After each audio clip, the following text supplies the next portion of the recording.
The Chinese Admiral Zheng He made 7 voyages across the Indian Ocean to ports in India, the Middle East, and East Africa.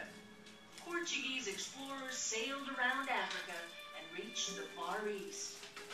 Then, in 1492, one voyage, more than any other, would change the world forever. Christopher Columbus set out to find a westward route to the Indies, as the islands of East Asia were then known. Instead, he discovered a way to a place that no one in Europe, Asia, or Africa even knew existed: the Americas.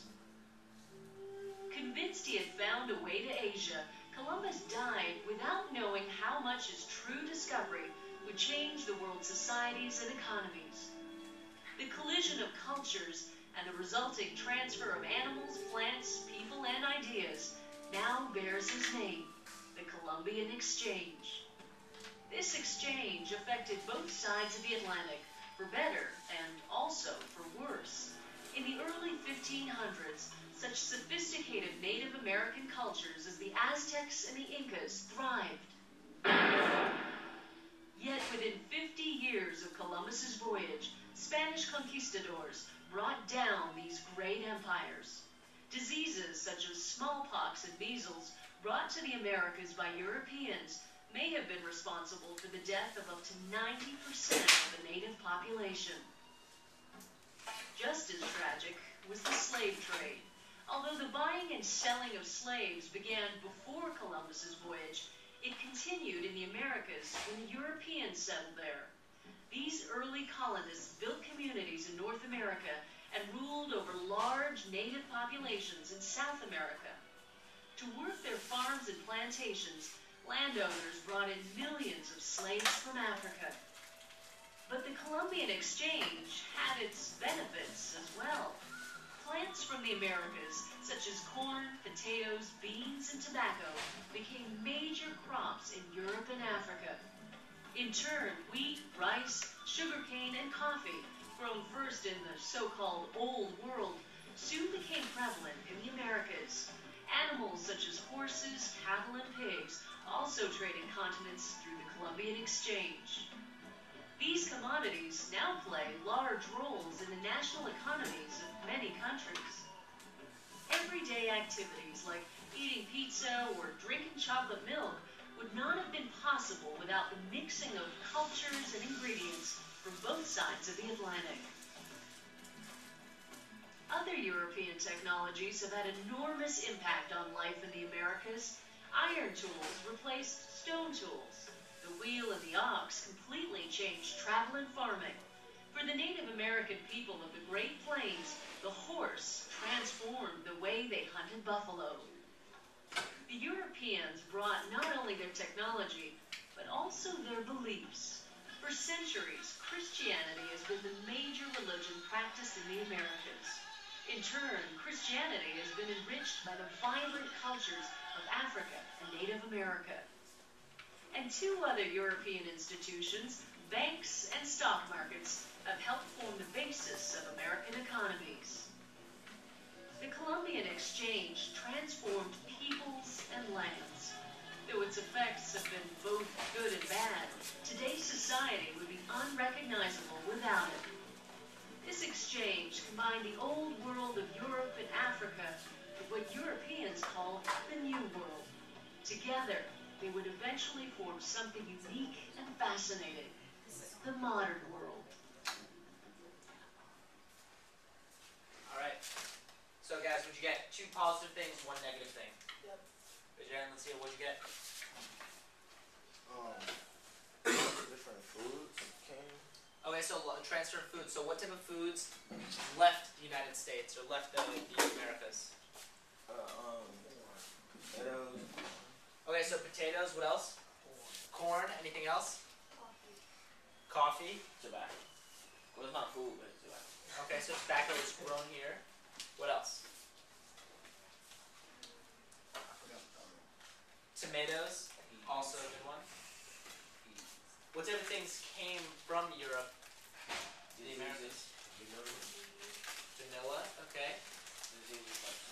Diseases like smallpox. And what happened when those diseases like smallpox were brought into the area? They wiped out of the native population within 50 years was killed, which is crazy, right? Can you imagine if a disease just came to this room and knocked out 90% of the people? How many people would be left? Janet would be left. She's one of those two. No, okay. Well, there'd only be 4 people left in this room if 90% were killed off by disease. So that's just wild to imagine, right? What other types of changes happened in the Columbian Exchange? Oh yeah, the Spanish killed most of the Aztec and Inca. Right. So we have these big Aztec and Inca empires, right? So because of the disease, we noticed that a lot of them were killed off through that, and then the Spanish Empire just kind of came in and took over all that land. The slave trade, absolutely. So we noticed that the slave trade, before they didn't really have that many, they didn't have any African slaves in the United States or the Americas, but they started coming over through that whole process of the Columbian Exchange. So back in the 1600s or whenever the Spanish came, like they already developed. So what year did the Spanish come? Who was the first guy who came? Columbus. And what year did he sail? 1492. Boom. 1492, Columbus sailed the ocean blue. So did they already have the gloves developed? Because they show I think guns they- and stuff like that. Yeah, I think they had like kind of like muskets. So they didn't have like AK-47s or anything like that. In fact, to shoot one of those weapons, you put it in the powder, and then all of a sudden you put in the bullet, and you gotta pack it in, and then get it back, get the flint, get ready to go. It took a while to use those weapons, but imagine what those weapons looked like to the natives who were there, right? The natives saw these people who came in walking on horses. They didn't even realize the horse and the man were like 2 different animals at first. When the first man was on a horse and then he stepped off, they're like, wow, like what is going on here? So what do you see happen with animals? The introduction of what types of animals? Pigs, cows, Pigs, cows, and horses. And if you look at, we looked at like Native American tribes, like the Sioux. We noticed that they were like horse people, right? And they used horses to hunt buffalo. That's crazy, right? I think so. All right. So if you guys could turn to this page on the Age of Exploration, I believe it's page 5. Yeah, it should be up in the corner. The page On the corner. Yep, page 5. And we're just gonna go through this together as a class. Yep. There's a little star there too. So, as Europe's economies grew, so did the, I'm going to tell you guys the first one, desire for blank. What was the desire that they were looking for? money. Okay, so they were looking for money, but they were looking for one thing at first. What was Columbus trying to do? Good. So they had a desire for spices. And where was he trying to go to get these spices? In Asia. Boom. Exactly right. He was trying to go to Asia. So, when he hit the Americas, was he close to hitting Asia? Not even, right? He didn't even know where he was going. He had no That's why he idea. called him the Indian. Yeah, that's why Native Americans were called Indians. Because he thought when he arrived into the Americas that what he was seeing were Indians. People from India. That's where he was trying to go. Didn't you why land are they like part of Asia now? What are their original names? Their original names would be the names of the tribes that they were, particularly their particular tribes, or just Native Americans. didn't he land in like the Bahamas? He landed in the Caribbean, yeah. And he never actually made He it. never actually made it onto the United States, but we consider North America and South America the Americas. So, in essence, he did discover the Americas. Yes? You know what everybody claims in Asia? Right. Do a lot of people do that? I don't know about that. Some people do. Some people do claim lineage to Native Americans. But, you know, it's hard. Because there's such a small population of Native Americans. We're going to move on to the next one, guys. Okay. When Europe lost control of this big city, what city is that? 1453. European nation looked for, yes? What was this Chris trade? To the desire for spices. And they were trying to trade with The Asia. last one. Oh, the last one? Chris trade with. With Asia. So they were looking for India, Asia. Okay, so when Europe lost control of this city in 1453, what city was it that was lost in 1453? Do you guys remember? It's part of the Ottoman Empire. When we talked about the Ottoman Empire, there was this one city that changed names, and then they made a song about it. that I was singing earlier. Istanbul, Constantinople. Exactly. So in 1453, this big city Constantinople fell, and as a result of this, Constantinople was right there, kind of separating all of Europe and all of Asia. They had to start looking for what? C-O-N. Hold on. Like constant. Okay. isn't it? Constantinople. This is V or P? P. So once that city collapsed, what were they looking for? Exactly, they were looking for new trading routes. Is that one blank or both? That's both blanks. Pretty much. And what type of things were they looking for in the Middle East and Asia? We already said one of them was. Spicy. Okay, what are some other things that they might Gold. want? What? Didn't you say something about gold and silver? Gold, silver? Well, yeah, they're definitely looking for as much money as they can make off of anything, really. Okay, so Constantinople's location made it the key city for trade between which two continents? Raise your hand, guys, if you know it. Yes. Asian Europe. Asia and Europe. Perfect. I said it first. And as we know, Constantinople became known as which city afterwards? Exactly, because it's Istanbul, no, it's Constantinople, no, it's Istanbul, no, it's Constantinople. And does anybody know what modern country that is? Istanbul. Istanbul? Yeah, Iraq. No, Iraq. Shanae said. no. Okay, sorry. Turkey, exactly. Gobble, gobble, gobble, turkey, turkey, turkey. Think about Thanksgiving. They celebrate Thanksgiving in Turkey. I actually don't know if that's true or not. They probably don't. But that's a way that you can remember that Istanbul or slash Constantinople were from Turkey. The next question. Europeans began exploring the blank hemisphere. The Western, exactly. So, in an attempt to go east, they started going as west as they possibly could. And instead of running into Asia, what did they run into? America.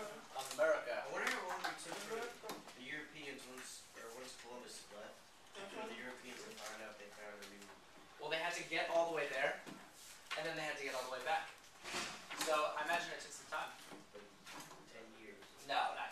Wasn't it 2 years? Or a year? I'd say it'd probably be, how long do you think that boat would take, that boat ride would take from Spain to the Americas? To America's, Couple months. I think a couple of months. Is it? Yeah. Yeah. A couple months, maybe 3 months, 2 months. Or four. Just maybe two. Yeah. Like Columbus went down to the Canary Islands off the coast of Africa and then straight across. And I can't, I should know when they left and when they got there, but it was just a couple of months. Right. Okay, so guys, so And that's with stopping in Africa. yeah. So we have 5 factors that motivated explorers to the Western Hemisphere. 5 main ones. That's what this star is right here. Boom, right in the middle. So that's where we're at. That's where we're at right now. If we're looking at that first one, what were they interested in? We already said it one time. Spices, and what kind of thing makes money in the form of Gold. boom. Exactly right. There's 2 separate ones? Nope, that's Gold. the first one. So 2, what's another reason that people might try to expand? Or one of the land, power. Okay, so let's say that there is a lot of religious fervor going on right now. What's one of the things that we notice? Exactly, the spread of Christianity. So one of these other big aspects that we see is these explorers coming over, and not only are they taking over the land, taking the gold, taking the spices, taking kind of all those resources, but they're also trying to convert those local people to Christianity. Well, why do they care? That's a good question. Why do you think they care? Because they want to? Because it's important. Because it's important. Maybe that's part of their calling to be Christians, is part to do that. And also, in a sense, you know, it'd be much easier for them to kind of control, you know? And they believe that what the other people were worshipping there was kind of satanistic, right? It wasn't accepting Jesus, it wasn't, you know, that was kind of like a sin. So, that's kind of what they wanted to do, is get these people on that track. So number 3, so if I notice, let's say I'm the country of France, and I notice that you guys over here who are Spain have already got to the Americas, and you guys who are here, you guys are Portugal, and you guys already got into India first. You had that, really, you were one of the first people to get there. And you guys are Britain, and you're also moving around. let's say I'm just another country, but I noticed that you guys are making a ton of money off of this. What should I do? Do the same thing. Do the exact same thing. So the third reason that people started doing this was because they had to compete with the other empires that already existed. Right? And that kind of competition had already existed in Europe prior to the exploration of the Western Hemisphere. But imagine what it was like once that did happen. Write this down. Show. Oh, we supposed to be writing. Oh yeah, absolutely. We're on pitch back. Come on. So does that make sense to you guys that those first three things play a role? Right? We have spices and gold. We have the spread of Christianity. And we have the competition of empires with one another for these resources that they're starting to get. That's number 3 is the competition. So we're looking at number 4. How do you think that they were able to get across the ocean? Ships. Ships, okay. So they have bigger ships, right? What type of technology are they using to maneuver their way through there? Navigators. Okay, so they have navigators. So we have the invention of the Compass. We have the invention of these new kind of technologies that allow for these boats to travel for months on end, which means your boat has to be large enough to have a large crew and carry enough food. They couldn't really carry as much water as you'd expect them to. What were they drinking on these boats? Salt water. Not salt water. You can't drink salt water. Alcohol and liquor. Beer and liquor. And I'm sure that they had high incidences of alcoholism as a result of that. Absolutely. Alcoholism? Does it mean drunk? It doesn't mean drunk. It means that you have like an addiction to alcohol. Oh. Yeah, it's a disease. It's a disease. Yeah, But it's what if But when I bet somebody you gets goes called on. alcoholic, it's because they have alcoholism. Don't you need water to be? I do not know it was a disease. I did not know. You did not know. Yeah, well, it's a disease. All right, guys, let's get down. Take it down a level right now. We're looking at number 5. If we are trying to think of Don't you need water to live? don't you need water to live? Yeah, you need water to live, but if you drink beer, it has a pretty low alcohol content. In the sense that, let's say it'll have like 2%, 3% back then. I don't actually know what percentage it was. But if you keep stagnant water, let's say on a boat, water will go bad. Water isn't preserved in the way that it is now. We don't have these plastic water bottles where the water would kind of stay safe because air wouldn't get in. We had these, casks, these wooden casks back then, and the water would go bad, and it would be unhealthy to drink that water. So they had to find a substitute for it, and that's why they use beer. Yeah, if you boil water, is there a danger in boiling water when you're on a wooden boat? Yeah, I said there's some danger with that. What is the danger? I don't know. What would be the danger of using fire on a wooden boat? Set fire to the whole boat. Yeah, setting fire to a whole boat. So it's for naval. So yeah, this type of naval equipment, these compasses, absolutely work to do that. And finally, number 5, we have this guy. Have you guys ever heard of Henry the Navigator? Yeah. Prince Henry the Navigator. Can somebody explain to me who he is? Wasn't he for Portugal? Yeah. Okay. So Portugal, of all places, had one of the best navigation schools. So you guys are here getting an education in history. Well, back then you would go to Portugal and you'd get an education in navigation. So you learn how to be a captain. And they kind of had these people, and it pushed trade, it pushed exploration. So, number 5, pioneering role of Prince Henry the Navigator from Portugal, who started this navigation school. Yep. The role of Prince Henry the Navigator. Role of Prince Henry the Navigator, who created this school to push for exploration and to push for greater trade. And those are kind of those 5 things that really motivated people to explore the Western Hemisphere, to explore North America, to explore South America. And when you guys look at these things, do these look like strong or weak motivating factors? I'd say so. Alright. Let's do some board bread. Guys, so we learned about all these explorers back in the day. And I want to see how much you guys remember. So if you guys go to this page right here, This one. So the next, it should be the next page. We have 24 characteristics. Page 7. Okay, guys, everybody on page 7? 6 and 7. On 6 you have the notes. On 7 you have the qualities. The characteristics and the qualities of the people. And I would like people to come up and write down which one of these belongs to which of these people. Just come, write it underneath. And we are going to review who all these explorers were. Alright, come on up. So you can go in order, you can not go in order, whatever you'd like. So start with the first one. Yes. You said I cannot go. But you can do whichever you like. So say where they're from. Okay, so Christopher Columbus, as we all know, was from Spain. And we said he left in? Boom. Excellent. What'd you say? Say it again. Who founded Jamestown? Well, Jamestown, what year was it founded? Okay.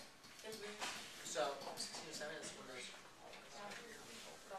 Is that like, think about it, 1492 to 1607, how many years was that? Here, no, here. Yeah, not the whole thing, not the whole thing. We're using the characteristics from the next page. Yeah, exactly. But So erase it. Okay, so when does this up? What? So find the ones that match up. Take a left top thing. No, one more down. So where was? Okay, so where was he from?